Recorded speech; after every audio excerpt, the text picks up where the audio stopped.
everyone. Welcome to Spiritism at Noon.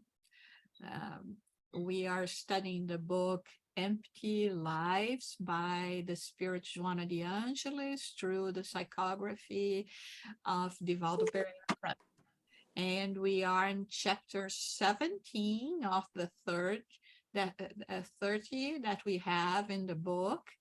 And like we always say, each chapter is a different subject. So today, our subject I'm going to share with you is Blessing of Immortality. I love this title. I love the subject. I love immortality. So as always, we are going to start reading and then commenting what we have just read.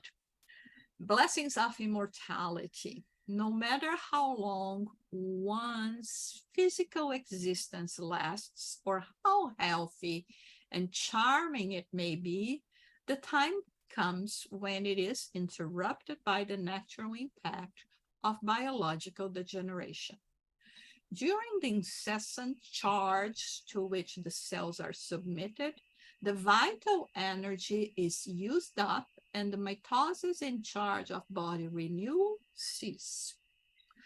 As it is, everything in the universe is in constant change, obeying the powerful laws that govern it.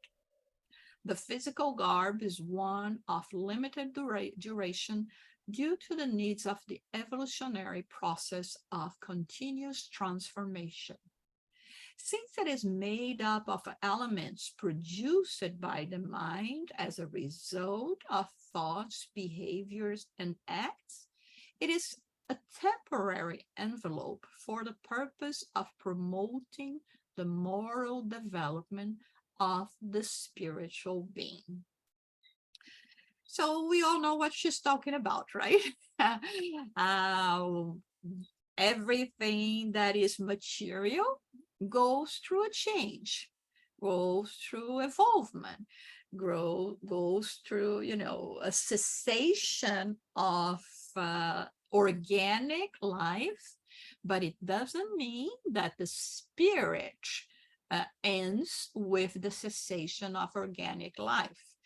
And it's interesting, as she says, that regardless of how much in good health we are, it is a natural process of degeneration. So when Joanna de Angelis says that, she doesn't mean to say, so you don't need to care about your physical body, okay? Because it's going to end anyway. No. Yeah. What she's saying is we cannot fight against time and against nature. And the more we try to preserve our healthy condition, the better it is for us. We are going to be having a better quality of life, and as a consequence, being more capable of taking advantage of our time here. So this, like she says, the physical garb is just of limited duration, and it has just one aim, which is to promote our moral development. So it is something that is very important for us to keep in mind. Any question or comment so far? Okay, let's read. In this way, everything changed in the cosmos, from the primitive atom to the archangel, who also began only as an atom, as the mentors of humankind, instructor, the codifier of spiritism in the Spirit's book, in answer to question number 500. As they this footnote, I put it here because I thought it was better for us to refer to the question as well. It's not in the book. Okay, so question 540 of the Spirit's book, Kardec asked the spirits, do the spirits who act upon the phenomena of nature do so with full awareness and in virtue of their free will, or out of an instinctive and unreasoning impulse? some in one way, others in the other. Let us make a comparison. Consider the myriads of animals that little by little build up island and archipelagos in the ocean. Do you believe that there is no providential purpose in this, and that this transformation of the surface of the globe is not necessary for its overall harmony? Yet, all this is accomplished by animals of the lowest degree while they are providing for their own needs and without perceiving that they are God's instrument. In the same way, the least advanced spirits are useful to the general whole while preparing for life and before having full awareness of their acts and free will, they act upon certain phenomena in which they are the unwitting agents. At first, they execute. Later, when their intelligence is more developed, they command and direct the matters of the material world. Still later, they direct the things of the moral world. Hence, everything is useful. Everything in nature is linked together from the primitive atom to the archangel, who also began as only an atom. An admirable law of harmony which your limited minds cannot yet grasp in its entirety. While I was reading that, I remember that concept that we mentioned, that it's a butterfly, move its wings on the other side of the planet. It's going to impact in the wings. So this is very much what the spirits are talking about here. When we think that a little butterfly, it doesn't make a difference, it does. And now they say, the way the animals at sea are building things and here and how they contribute and all this incessant progress and renewal, again, using the example of the butterfly, how, it starts as a caterpillar to go to a cocoon and reborn as a beautiful butterfly. So everything is always evolving. And like it says here, we come from the atom to the archangel in this incessant progress. But as Lavoisier used to say, right, in life, nothing is lost, everything is transformed. I don't know if this is exactly the words he used, but it's basically that, right? So here, when we are talking about our physical body is not us. When I pick up a wardrobe in my, a coach and put on top of me, I'm not the coach, right? I'm me, regardless of what garment I'm wearing. So this is the same thing. And of course, very much like any garment that wears out, our physical body is the same thing. Any comment or question?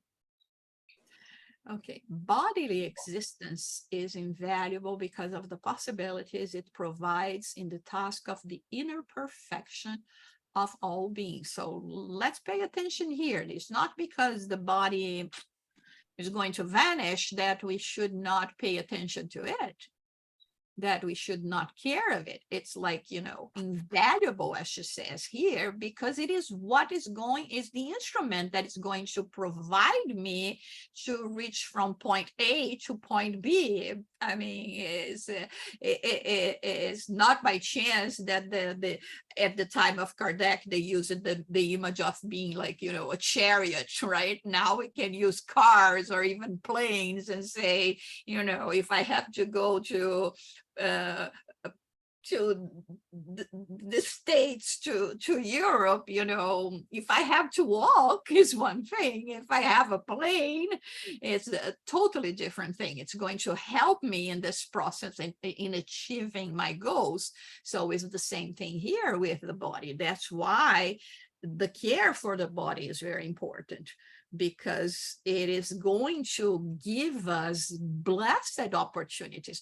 We don't remember, but if we could, like the Spirit says, we beg for the possibility of reincarnation. And we wait for the proper conditions to arrive. So it may not seem much, but an extra day, an extra month, an extra year, it makes all the difference. It may be the point where we get to the finish line, in terms of what we wanted to accomplish. So we have to value each and every day.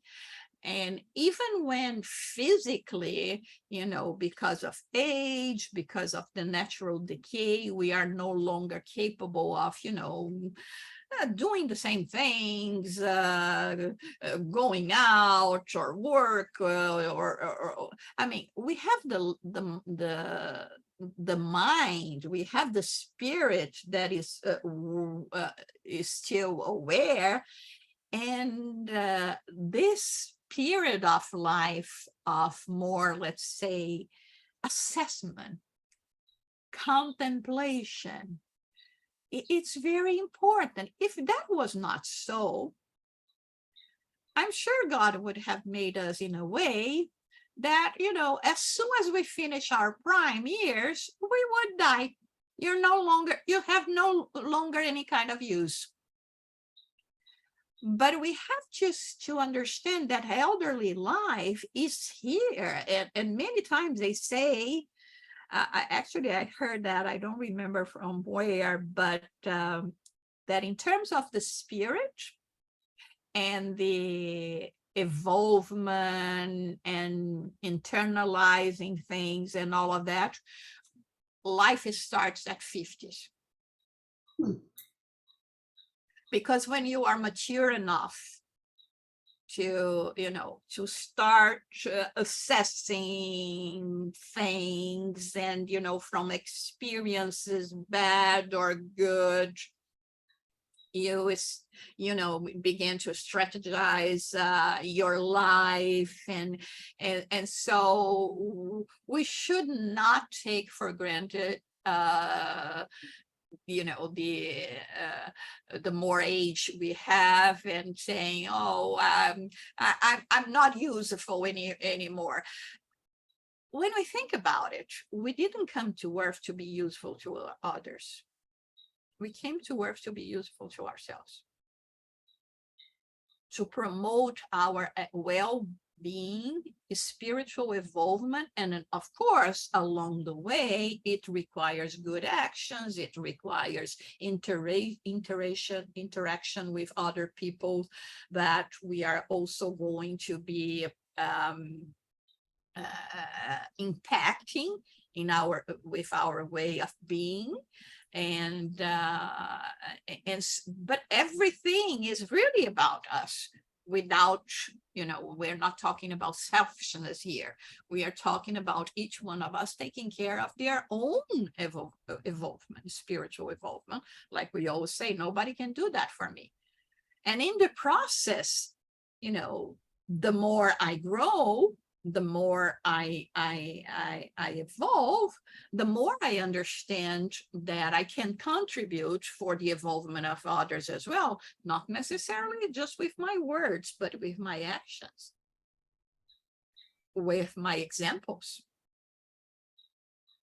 So it's a lot for us to reflect. And there are some comments in some of the books. I'm sorry, I don't remember them all by heart, but where they say that even in time of illnesses, sometimes we have to go through this process and rest, and because we need that time to reflect, to collect ourselves. So this is, I think it is one of the most important times in our lives that we have after our 50s, so to say, because it's when no longer overtaken by pettiness, as well. We will say, oh my God, I stopped talking to that friend just because something that is so unimportant. Let me reach out. And every grain of sand in this direction that you move out is less weight on you. It was silly then, it seems silly now, but it's like liberation. And even if people say, oh, they are too mellow now because they are, uh, over 50s or something. Yeah, we are too mellow. We learned from life that it doesn't need, you don't get anything by being bitter, and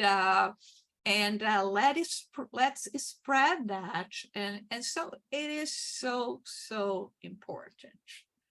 It is so important, and I think we should remember that, and tell others, because as we all know, life's passed too fast, right? But there is a purpose, otherwise we wouldn't be here. Okay, any question, any comment? Yes, Marlene, go there. I'm a little fuzzy on who or what the archangel is. Could you Okay, please? yeah. One thing that is important for us to know is that as much as possible, Kardec and even the spirits would use at the time of the spiritist codification a vocabulary that would be more in tune with the beliefs of people at that time. And we have to remember that France at that time was predominantly Catholic. And so that's why sometimes we'll say they're using the word punishment by God, and this, and now they use this terminology, archangel. Here is the spirits use this terminology, meaning purified spirits. Spirits that, according to what we learn from the church, the archangels are in the highest spiritual evolvement. So this is what they say here, where we are created by God as a spark, let's say, for lack of a better word or a way of really explaining this, we are like a spark of life. Okay, we were not created as Adam and Eve already, like, the product ready. No, we come from the atoms, like they say. It's intelligent principle, and we go evolving very much like, that image that we have when the fetus is formed. At first, we only have two cells, right? We have the combination of the sperm with the egg, and then they form one cell, and it starts the division. Immediately it starts to proliferate. So this is like, going forward fast in our evolvement until we reach the the form of a baby, the human form, and many people show that that the stages of the fetus go to, it seems in many cases similar to what we see in nature in terms of the cells, the reptiles, the this and that. Okay, so and here archangel means a pure spirit, a spirit purified already. Thank you. No problem. Anything else? Okay, let's continue here. As an apprentice of life, the spirit immerses itself in the shadow of the flesh and comes out of it naturally, each time increasingly perfected for immortality. So you see, going to this archangel like creature, right? So we are apprentice of life. And the flesh is one of the things that help us. Is sometimes, we can compare that, not, I mean, not sometimes, we can compare that as, you being in college, training, let's say, to become a doctor, right? And you train in dolls and this and that, how to perform a surgery. And then it comes to a point that you have to go through to a real surgery, to real life. And so this is the same thing. We are in the spirit world, and then we learn things, we equip ourselves to graduate, but graduation only going to happen when we have our internship on earth, and we are successful or not in how we perform things. Or maybe I have to go back and repeat the course and come back again until I succeed. So this is more or less what happens. So the earth is thus a school of special blessings for all who take its different courses of study, assimilating duties and performing them until plenitude is achieved.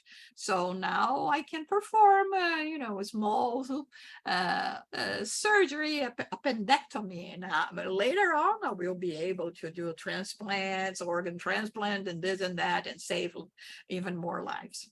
Each experience is a step of ascension in the search of the infinite. Were it not for this reason, the human journey would be destitute of meaning, profoundly senseless, a capricious aberration of nature. However, thanks to the element of transcendence immanent in everything that exists, incarnation and reincarnation are pedagogical, merciful resources from God, so that his creation may reach perfection. So this is what, one of the main points in Spiritism, not just seeing immortality as something that is unknown, or that once we return to the life of spirit, there are no more opportunities for us to progress, because what it did is what is done, and there is nothing I can do to change. But in Spiritism, when we think about one of its main principles, which is reincarnation, then we understand, the nature of things, and the logic behind all that. When we see people that are much more advanced than we are, and others are not, and seeing the possibilities and learning from life and learning from others, and knowing that we are going to have all the opportunities until we graduate. In the school of God, there are no one that is not going to receive a certificate at the end. No, you cannot quit. You cannot quit. You may delay it, but you cannot quit. So this is the beauty of all that. Of course, there will be people that will hear that and say, oh, great, so I'm going to postpone, the hard work that I could be doing now. It's up to you. You are postponing your peace of mind, your happiness, and, but it's your free will. You can do that. But there is just one rule. You're going to get to the finish line, regardless of how long it takes. It's like, the New York Marathon, right? Some people do in 4 hours, others, I don't know how many hours, but those that committed are going to get there. And in this case of, immortal life, we all are going to get there. Any questions, comments? Okay, so Jesus wisely stated, be perfect as the Father is perfect, and establishing himself as the path one should take to achieve success. That is why, of all doctrines known to date, his is the most compatible with lessons of justice and love. Let's stop here and analyzing this statement by God. So we, by Jesus, we are here to reach this condition of perfection, of being perfected beings. Of course, we are not saying that we are going to substitute God and go there and say, God, you're too old. Now it's my turn. Right now, God is always going to be the chairman of the board. He's always going to be the one that no one can ever substitute. But we will be on this perfected level, right? And when Jesus said, I am the path, remember that phrase, I'm the path to truth and life. It's not me as a person, it's what I have achieved as a spirit. So it's not the worshiping necessarily the man, but the spirit that has already achieved that and was willing to come and to lead us in the way of perfecting ourselves as well. So that is why of all doctrines known to date, he is the one most compatible with lessons of justice and love. By saying that, Joanna de Angelis is not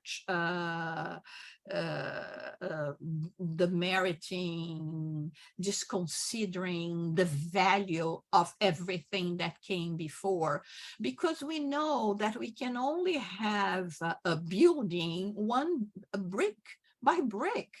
So all the bricks matter. All the bricks are important. But it comes to a point there, I can have a beautiful construction, but I don't have a roof. So it's inhabitable. So let's say more or less that Jesus came and put the roof there and said, you know what? The roof is where you are going to live in justice and love and brotherhood and fraternity with each other. Because that was what he did. That was his example of doing that, of living in fraternity. Okay, so this is, again, is not considering each step that was, precursors of what, or forerunners of what had to come also when Jesus came and expanded. And even Jesus said, I'm not going to tell you everything. There will be I will send a comforter, a consoler that will say, repeat everything that I said because you're going to forget, or disconsider because it was not convenient. And we'll say even more things because we would be more mature to hear more, to understand more,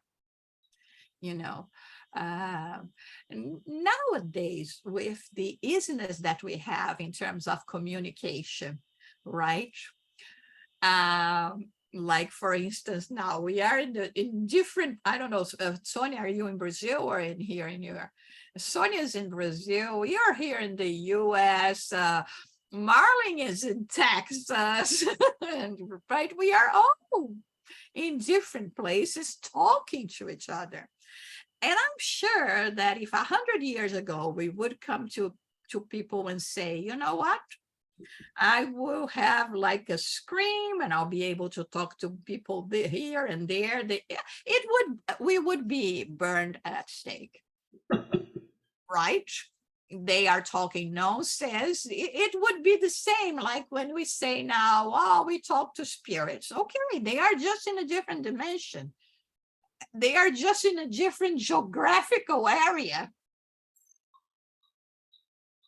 because it is still area, it is still matter where they are. So they are just in a different geographical area. And soon enough, we will have the devices.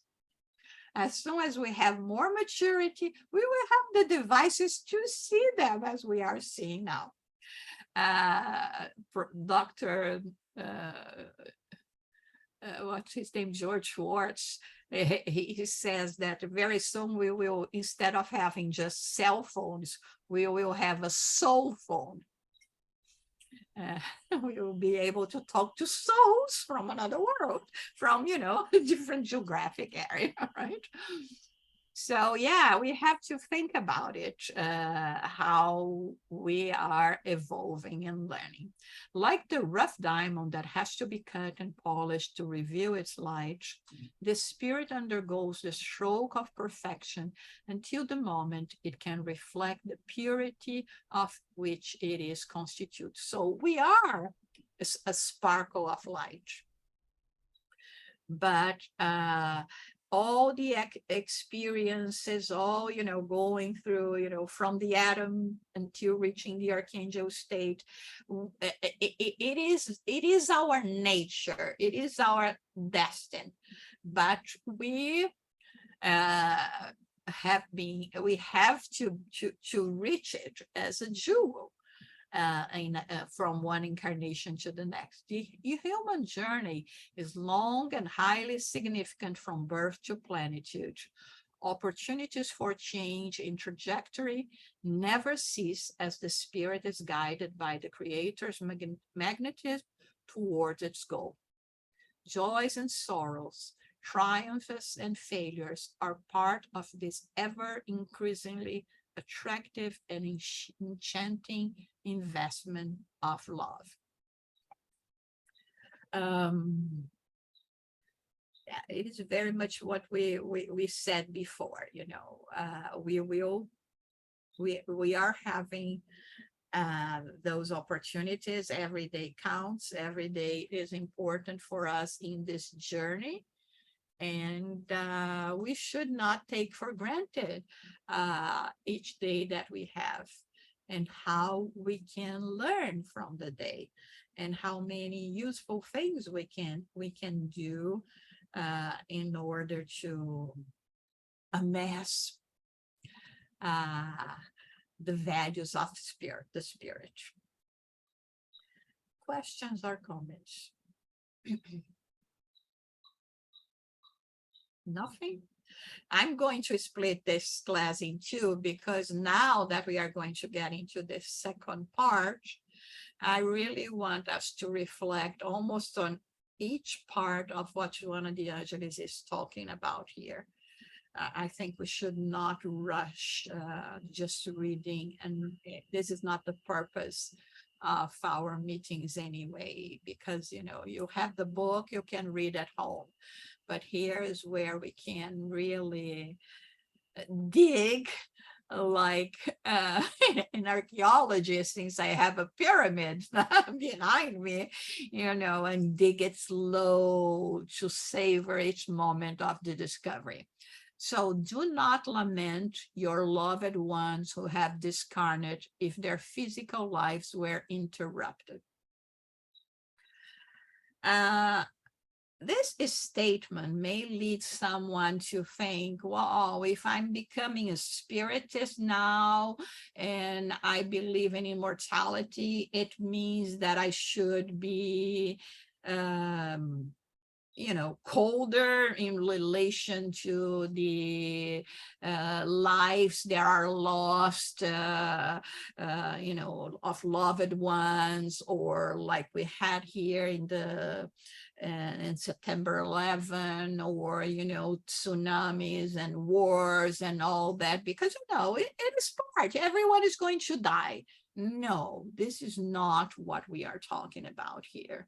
What we are talking about here, one thing is feeling every life that is lost, but not getting into a position of despair, of believing that this life is lost forever. There is a difference in this case.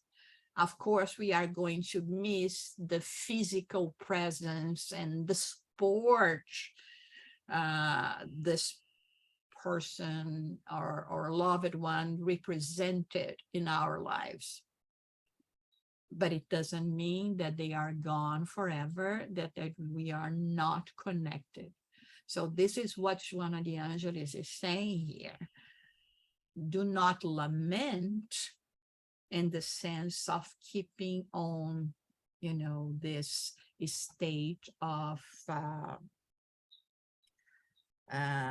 desperation, despair, even because it harms the ones that have departed. There is one book that we have in English by the Spirit Manuel Filomena de Miranda, and through the psychography, automatic writing of Divaldo Franco, that is called Obsession. And it tells the story of a spirit attachment. And when he describes what led him to become an obsessor of that particular person or family, he talks about, after his death, he doesn't know precisely the time that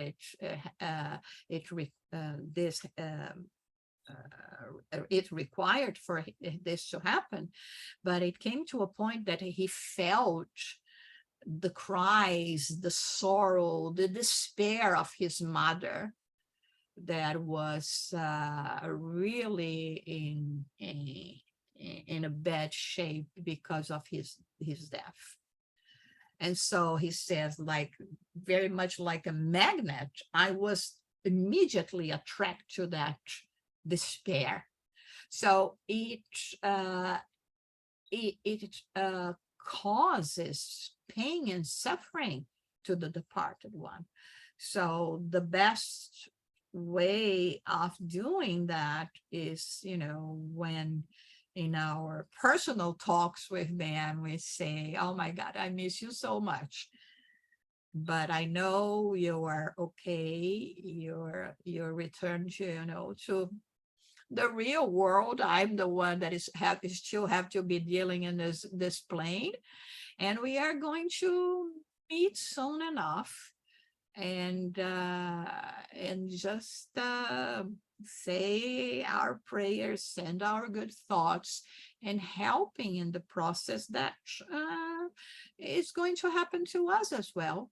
And we also will need the good prayers and vibration from all this, the loved ones that will stay here as well, or that are already there and will help us. Any comments or question? Okay, if they're physical, okay, go ahead, Sonia. Yes. And sometimes I question myself about when someone died in early age, because all what I believe is this time of our life is to propose to learn.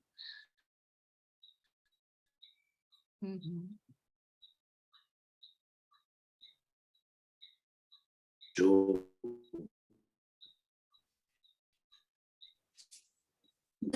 you usually say, oh, because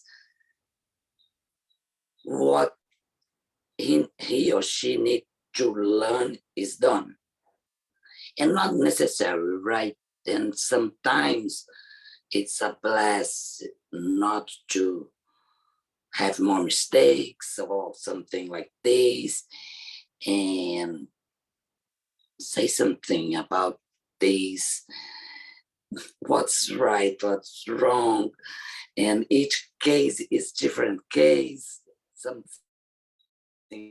like This is the beauty, but what's make it hard as well. We cannot generalize things, okay? And like I always say, there is never one answer to a question when we are talking about, the experiences of people. Every one of us are completely unique, have a different story, and so we cannot say. So in those cases first, let me say something.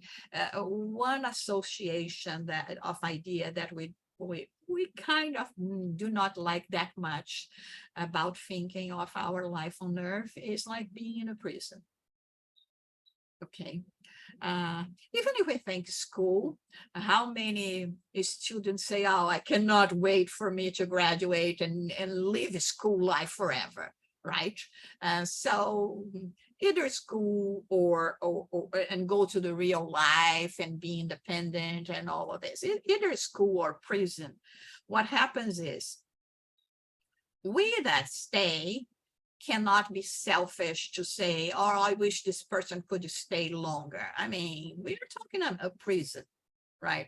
A school. I have to be happy that this person graduated or, left the prison. I'm still there, but the person didn't need to stay here anymore. For several different reasons, and there is always, they are always with a name to help us, never to compromise us or to punish us, whether it be because you know what, you don't need to stay in this prison anymore. You have learned your lessons and it's time to go. You want to stay here? Okay, of course, I'm sure the prisoners will miss the companions they made during the so many years there, right? The routine they had, are going to be scared with the new life, but of course, they wish for their prison, their freedom, right? And of course, those left behind will feel the same way. So if there is no more need, and this is what the person has committed for whatever reason, because I don't need more years, because I just need to compensate or to finish one thing that I didn't finish in another incarnation. And when I do that, it's done. Or because, like you said, in many situations as well, God is so good, so merciful, that it will come to the conclusion, that it's better for the person to stop this person now, like when we send someone to prison, right? This person, I say, the criminal is killing one after the next. What am I going to do? Just leave it there? Or so it's the same thing. This person is going to compromise oneself even more. So let's cut their time on earth short for them to, to go through a treatment again, to strengthen their will, so they will come back more equipped to deal with things in order not to compromise themselves more. So there are so many circumstances, and even spirits that come just with a mission. When we see the lives of some people that we have, even in this country, when we mention Martin Luther King and Abraham Lincoln, or a Gandhi that were murdered, right? I mean, but they did what they had to do. We can say, could they have done more? Yes, but what they had to do, and even the impact of becoming a martyr, make it more grandiose also. So they came, they did it, and now they, thank God, they didn't have to go through a process of prolonged illness. Their spirit were let's say, enlightened enough to go through, even in a violent death, that sometimes it's hard, but when the spirit is just came for a mission, Jesus, right? I mean, do we think Jesus was there? Oh my God, my suffering from a violent death afterwards? No, because of his spiritual condition, right? So even being a violent death, a sudden death, they were not. I mean, it was the way of them retiring from life on the planet. But like I said, it's so many things, so many reasons, and would be very, let's say,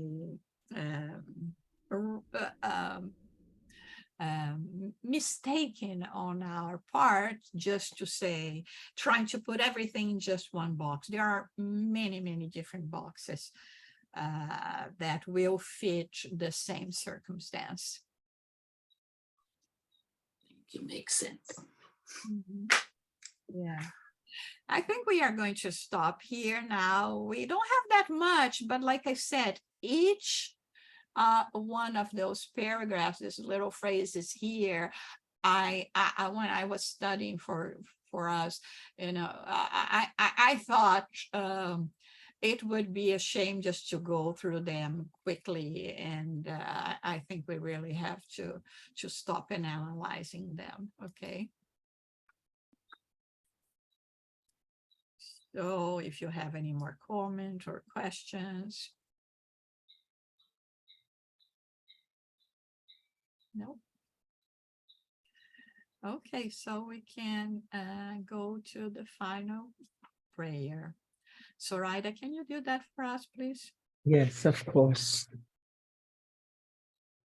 And now, as we come to the end of our beautiful lesson today, we give thanks first to our Father, our Christ, our spiritual benefactors that have come here in assistance in the lesson with our teacher, Yusara. May we relate it in our lives, understand who we are, why we're here, and where we're going. And most important, may we be able to relate it to better our lives, to instruct ourselves on what is the most important. May we continue in our work and improving ourselves as much as possible. And remember, throughout the week, we continue studies through our study groups. May we continue to join them and learn as much as possible as we are here on this planet Earth. We pray, dear Father, for those that are still in need, who are suffering. May our prayers reach them, allowing them the peace and serenity in their hearts. We ask as we leave here today to continue with prayers in our homes. And most important, we pray for our family members and loved ones who are in need. We thank you, dear Lord. We thank our teacher, Yusara, and all spiritual guides that are here with us. And with this in mind, dear Lord, we ask permission to close our meeting today. So be it.